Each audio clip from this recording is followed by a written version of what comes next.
About 10 days after 9/11, I went through the Pentagon and I saw Secretary Rumsfeld and Deputy Secretary Wolfowitz. I went downstairs just to say hello to some of the people on the Joint Staff who used to work for me, and one of the generals called me and he said, "Sir, you got to come in. You got to come in and talk to me a second." I said, "Well, you're too busy." He said, "No." He says, "We've made the decision. We're going to war with Iraq." This was on or about the 20th of September. I said, "We're going to war with Iraq. Why?"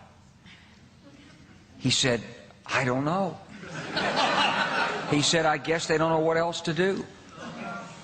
So I said, "Well, did they find some information connecting Saddam to Al-Qaeda?" He said, No. He says, "There's nothing new that way. They've just made the decision to go to war with Iraq."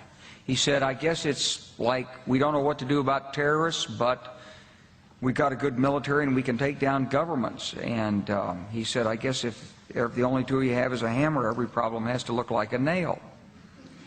So I came back to see him a few weeks later, and by that time we were bombing in Afghanistan. I said, "Are we still going to war with Iraq?" And he said, "Oh, it's worse than that."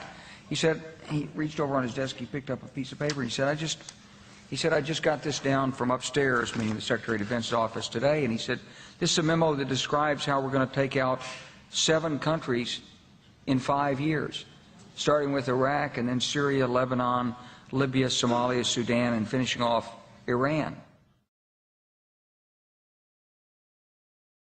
The truth is about the Middle East is, had there been no oil there, it would be like Africa. Nobody is threatening to intervene in Africa. The problem is the opposite. We keep asking for people to intervene and stop it. And there's no question that the presence of petroleum throughout the region has sparked great power involvement.